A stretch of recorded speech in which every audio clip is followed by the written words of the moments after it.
हो गया कर दे। हाँ तो देखो अरिथमेटिक मीन, अरिथमेटिक प्रोग्रेशन पढ़ लिए थे। जैसे पढ़ना था क्या, sequence and series. Sequence and series में तीन चीज होता था। अगर कोई फॉर्मूला के तहत हो जाए तो प्रोग्रेशन कहते हैं, ठीक है। बताए थे कौन कौन प्रोग्रेशन होता है, तीन तरह के में कौन कौन होता था, याद है? कौन कौन? अरिथमेटिक प्रोग्रेशन, ज्योमेट्रिक प्रोग्रेशन और हार्मोनिक प्रोग्रेशन। तो हम लोग को 10th क्लास में पढ़ना कौन था, सिंपली अरिथमेटिक। इसमें जो पढ़ेंगे ना, प्रोग्रेशन तो पढ़ लिए थे लेसन 1 में, मतलब 5A में, और 5B में पढ़ना अरिथमेटिक मीन। ये अरिथमेटिक मीन ट्रिकली टाइप का भी होगा कि अगर तुम्हें डेटा सारा दिया रहेगा तो उस डेटा से डायरेक्टली हम कैसे निकाल लें अरिथमेटिक मीन। बहुत सारा रहेगा लेकिन बहुत सारे की जरूरत नहीं पड़ेगा। इसमें कुछ टेक्निक्स भी आएगा तो उसको भी ध्यान से देख करके बनाना है, ठीक है।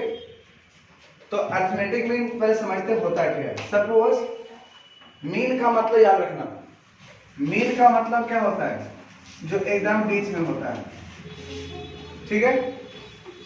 बीच मतलब क्या होता है, मिडिल में होता है। जो अगर मिडिल में होता है उसी को क्या कहते हैं, अरिथमेटिक मीन। जो मिडिल में होता है उसी को क्या कहते हैं, अरिथमेटिक मीन, ठीक।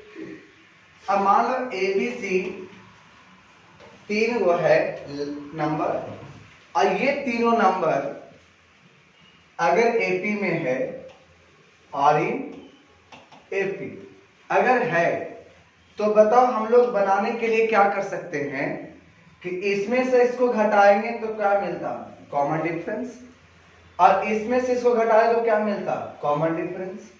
तब हमको क्या निकालना है कि A और C के बीच में अगर B है तो B ही क्या कहलाएगा, इसका अरिथमेटिक मीन कहलाएगा। यानी B का वैल्यू जो होगा वो आंसर हो जाएगा।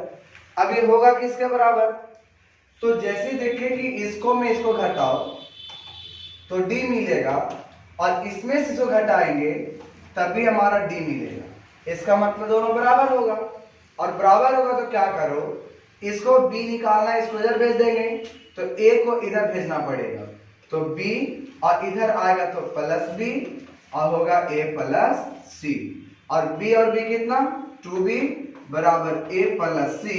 तो B का जो वैल्यू होगा वो होगा A प्लस C बाई 2।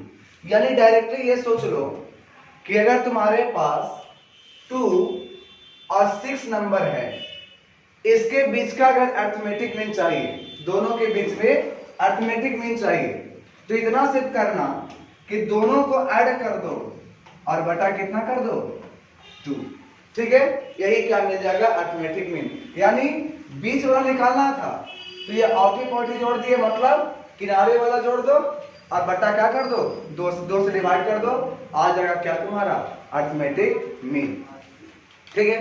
अब समझ लो यहाँ पर कि जैसे 2 और 6 को जोड़े तो क्या आ गया, 8, 8 बटा 2 कितना आ गया, 4। ऐसे भी इन दोनों के बीच में देखो, बीच में कौन आएगा, तो बताओ, यहाँ पर 2, 4, 6, तो दोनों के बीच में कौन आने वाला है, 4, तो 4 ऐसे भी आ गया। तो सिंपल यही सोचो कि अगर जितने सारे भी, अगर बहुत सारे मान लो आ जाता, जैसे 3 लेते, 5, 8 हुआ, गलती लिखिए ना, 3, 5, 7, 9, 11, सपोज इतना नंबर दे दिए। और इसका भी अगर तुमसे पूछे कि इसका अरिथमेटिक मीन बताओ, तो सिंपल क्या बताए, फर्स्ट लास्ट को जोड़ो और बटा कितना से कर दो, 2 से। इसके 2-3 तरीके बनाने के लिए होंगे। पहली बात, सबको जोड़ दो और बटा करना है कितना से, जितना नंबर रहेगा उतना से। एक तो ऐसे भी करोगे तब भी आ जाएगा। और कितना नंबर है, 1, 2, 3, 4, 5, ठीक है। ऐड कर दो, 11, 3, 14, 9 और 5, 14 में 28, 28 और 7, 35, 35 का 5 कितना मिल गया, तो 7, ठीक है। या क्या बताएं, फर्स्ट लास्ट को जोड़ दो, तो फर्स्ट प्लस लास्ट और बटा कितना, 2, तो कितना आएगा, 14/2 यानी 7। अब तुम बताओ, हम बोले कि मीन जो होता है अर्थमेटिक मीन, उस सबसे बीजा तरीका क्या है अर्थमेटिक मीन के लिए? बस सबको जोड़ दो और जितनी संख्या उतना से डिवाइड कर दो, पहला मेथड। दूसरा मेथड क्या बताए? सिंपल करना है, फर्स्ट लास्ट को जोड़ो और बटा 2 कर दो। थर्ड मेथड क्या है, तुम देख करके बता दो सबसे बीच में कौन है। सबसे बीच में कौन है? 7 है, तो इसलिए इसका आंसर कितना होगा? 7। तुम्हें कह रहा है कि सर क्यों हम फर्स्ट लास्ट को जोड़े? क्या ऐसे नहीं कर सकते हैं? सेकेंड और सेकेंड लास्ट को जोड़ सकते हैं, तब भी कर सकते हो। तो 5 और प्लस 9 करेंगे तभी कितना करना पड़ेगा? 2 से ही। और ये बता दो 14/2 7। आज सुनिए, यानी मीन का मतलब बस एक ही चीज कहता है, जो बीच में रहता है वही क्या कहलाता है? मीन। अब सोचो इसी क्वेश्चन में एक और वैरायटी अगर ले ले, ये तो क्लियर हो गया कि मीन ऐसे निकाल सकते हैं। इसी में एक वैरायटी और आ सकता है कि अगर मान लो कि हम यहाँ पर एक नंबर और ले लें, अब बीच में क्या कितना नंबर आ गया? बीच में आ गया 2। बीच में कौन आ गया? 2। कैसे? Last last, second second last, third third last, तो बीच में आ गया। अब बीच में तो 2 को तो मीन होगा नहीं, मीन जब भी होगा तो केवल 1 होगा। अब बताओ कैसे निकालेंगे?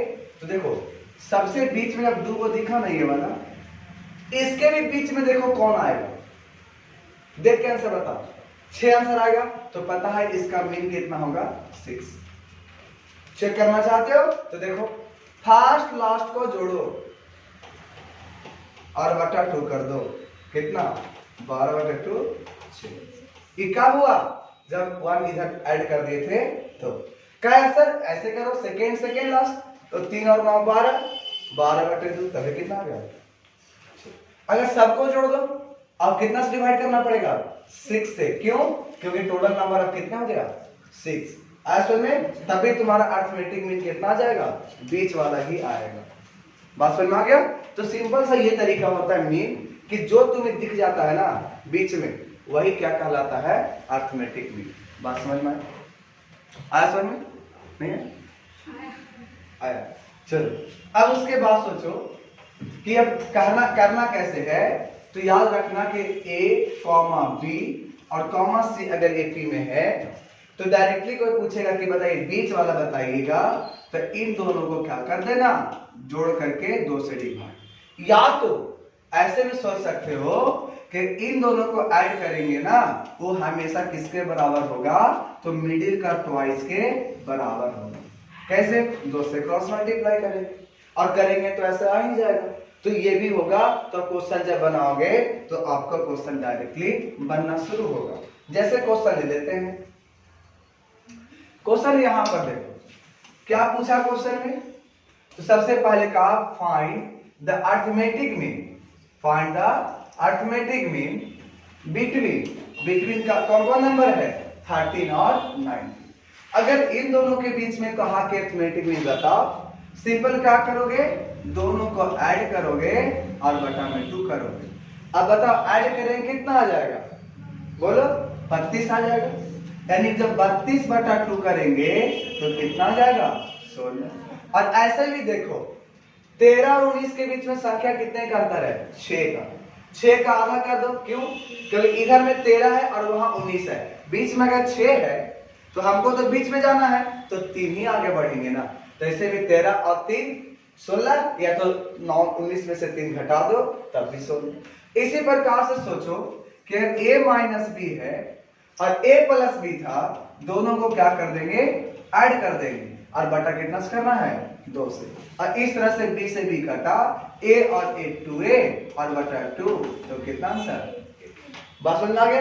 तो अर्थमेटिक मीन कोई उतना भारी नहीं है, लेकिन है भी थोड़ा सा इसमें अभी और भी टेक्निक्स काम करना पड़ता है। ठीक है? जब भी कहता है लगातार संख्या को बताइए, 3 को लगातार बताइए, 4 को बताइए, 6 को बताइए, 5 बताइए, इसमें थोड़ी सी प्रॉब्लम आती है। तो कुछ क्वेश्चन के बाद हम उस चीज को डील करते हैं। अब मान लो कि एक क्वेश्चन एक और दे दिया। ठीक है? क्वेश्चन देखो क्या है, और ये भी सीबीएसई में पूछा हुआ कब का है? 2013 का कंपार्ट का एग्जाम। सी का मतलब याद रखना, कंपार्ट वाला पूछा हुआ रहता है, ठीक है, समझ रहे हो ना। कंपार्ट किसी को लगता है ना, और हम लोग ऐसे पढ़ो कंपार्ट कहाँ का लगेगा, और मैथ में कुछ जान होता है, बस देखो और आंसर देगा। अब पता नहीं सब लोगों को कैसे डर लगता है, तो ये गलत है। डरता वही है जो कि ध्यान से नहीं पढ़ता है। जैसे देखो हम इतना बताएं, एक नंबर ये बोला, दूसरा नंबर तुम्हारे पास ये वाला है, और तीसरा नंबर तुम्हारे पास ये है ना। अब बताओ क्या बताएं, बीच वाला में, ध्यान दो यार, बीच वाला में अगर 2 से मल्टीप्लाई कर दे तो ये तुम्हारा फर्स्ट और लास्ट के सम के बराबर होता है ना। अब बताए कि दोनों को ऐड करेंगे तो इसका क्या हो जाएगा, दुगना। तो कितना होगा, इसको जोड़ देंगे, और जोड़ दो ना इसको, क्या करने वाले हैं इसको बताओ, 6n + 4 बराबर 2n और प्लस 6n और -2। ये वाला से तो कट गया, ये माइनस में 2 उठा के ले आओ, तो 4 + 2 तो 6 बराबर 2n। क्या कटेगा, तो n का वैल्यू कितना गया, आज समझ में। तो इस प्रकार से हम यहाँ पर इसको क्वेश्चन बना ली। अगला क्वेश्चन अगर चलना चाहते हो इसी ढंग का क्वेश्चन, तो देखो ये बहुत सारा क्वेश्चन आएगा, मतलब इस तरीका बता रहे हैं ताकि तुम्हें कोई प्रॉब्लम ना हो। जैसे आप समझ लेना, क्वेश्चन है, देखो ध्यान देना,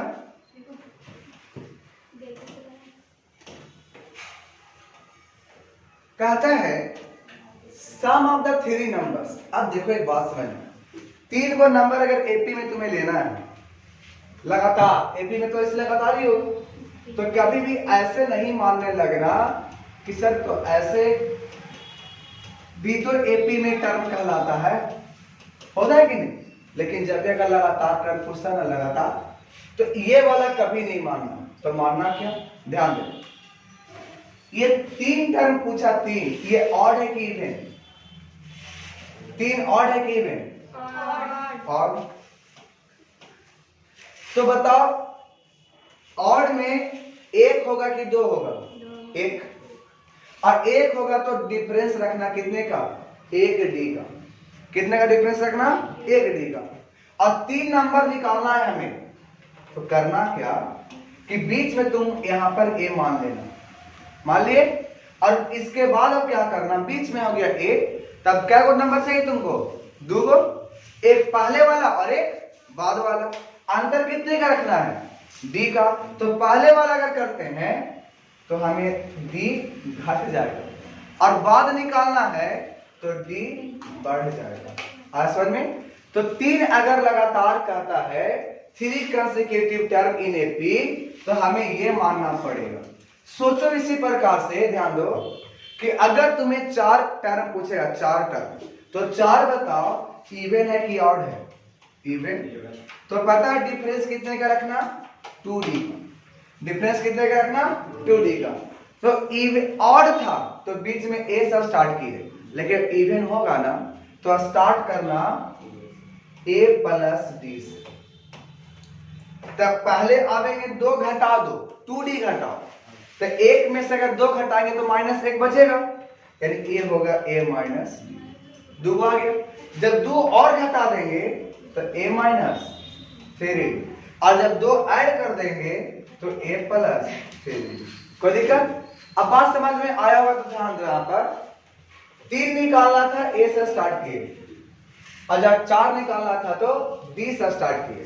तो जो यहाँ प्लस वही माइनस, जो प्लस वही माइनस, लेकिन अंतर कितने का होगा, 2d का। ठीक है। अब इस तरह से अगर मान लो कि तुम्हें 5 को निकालना रहता, 5 को इवन है कि ऑड है, और तो स्टार्ट करेंगे a से। ऑड रहता तो एक ही d घटाओ बढ़ाओ, तो एक बढ़ा दिए तो एक हमें घटाना पड़ेगा। अगर फिर से एक बढ़ा दिए 1 + 2d, और एक घटा दें तो a - अब इतना जब करोगे तो तुम्हारा क्या हो जाएगा, एपी में टर्म आ जाएगा। इसी को सोचो। अब क्वेश्चन आते हैं, कहता है सम ऑफ 3 टर्म इज 21। तो थ्योरी टर्म बता, ये लेंगे कि ये कि ई वाला ये लेंगे ना, और इसको जब तुम लोगे तो a माइनस डी जोड़ना है ना, तो a और प्लस a प्लस डी कितना कह रहा है 21, डी से डी कट गया, a क्या है वो a 3 गो, तो बताओ a बराबर।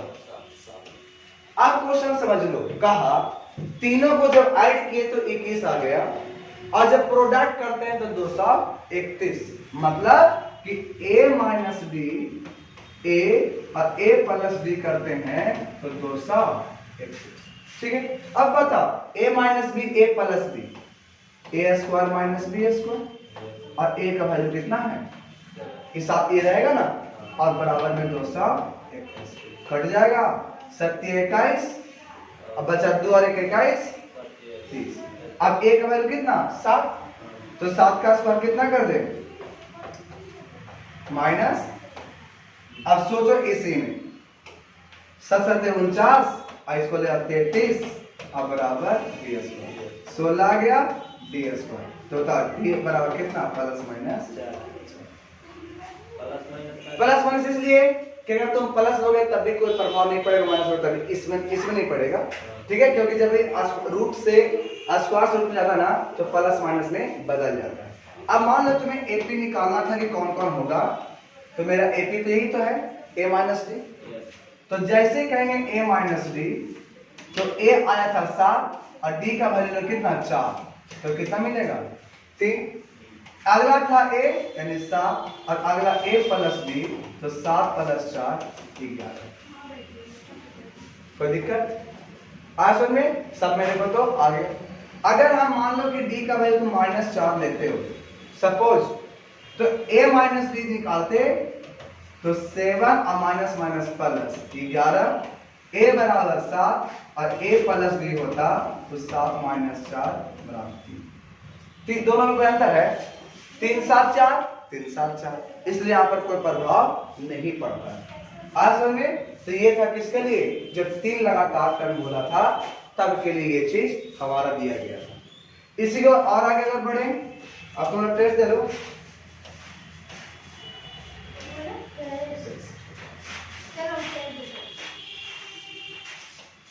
जैसे क्वेश्चन और ले लेते हैं।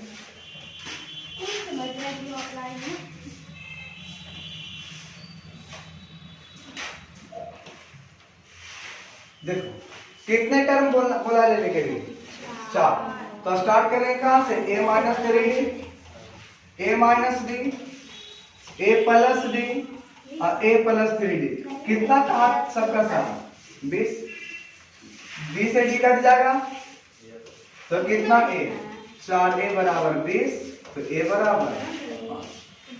कहता है कि सभी का अगर हम स्क्वायर करते हैं, सम ऑफ फुल स्क्वायरिंग 120, सबका स्क्वायर करने के लिए बोलो, तो बोलो a माइनस 3d का square plus a minus d का स्क्वायर, a प्लस d का स्क्वायर और a प्लस 3d का स्क्वायर, कितना मिल रहा है 120। a का वैल्यू तो ऑलरेडी 5 मिल गया, अब करेंगे क्या, तो इसको ब्रेक करना पड़ेगा। तो ऐसे भी कर सकते हो कि इसको a माइनस बी का whole square, a square plus b square और minus 2a, a square plus b square minus 2ab, फिर a square plus b square plus 2ab, a square plus b square और plus 2ab, अब बराबर 120, plus minus minus plus. बताओ a square का है वो, एगो 2 3 4, 9 गो टी स्क्वायर और एगो 10 गो 11 11 और 9 20, अब बराबर 120। बताओ यहां सोल्यूशन करें, 4 कॉमन ले लो, 4 कॉमन लोगे तो बचेगा 5b स्क्वायर, अब बराबर कटेगा कितना से 4 से डिवाइड करना है 30, a का वैल्यू कितना है 5 और प्लस 5b, 5 कॉमन ले ले, तो बचेगा कितना 5, यहाँ D और यहाँ 6। हमको क्या चाहिए था D, उधर भेजेंगे तो D का वैल्यू कितना आ गया 1। अब हमें क्या चाहिए, तो हमें चाहिए AP। क्या चाहिए AP। तो AP चाहिए तो बताओ AP में क्या था, पहला A माइनस 3D। तो A तुम्हारा है 5 माइनस 3 गुना 1 करेंगे 3 घटेगा कितना 2। A minus D 5 minus 1 4। A plus D तो 5 प्लस 1 6 और A प्लस 3D तो कितना होगा 5 प्लस 3 8। तो यही हमारा AP का बना। कौन कौन 2 4 6 8। कोई दिक्कत, बात समझ आ गया। तो होमवर्क कितना है तो कंप्लीट कर सकते हो एक्सरसाइज 5B। कोई दिक्कत, बात सुनिए। चलिए अगर इतना रहने देते हैं।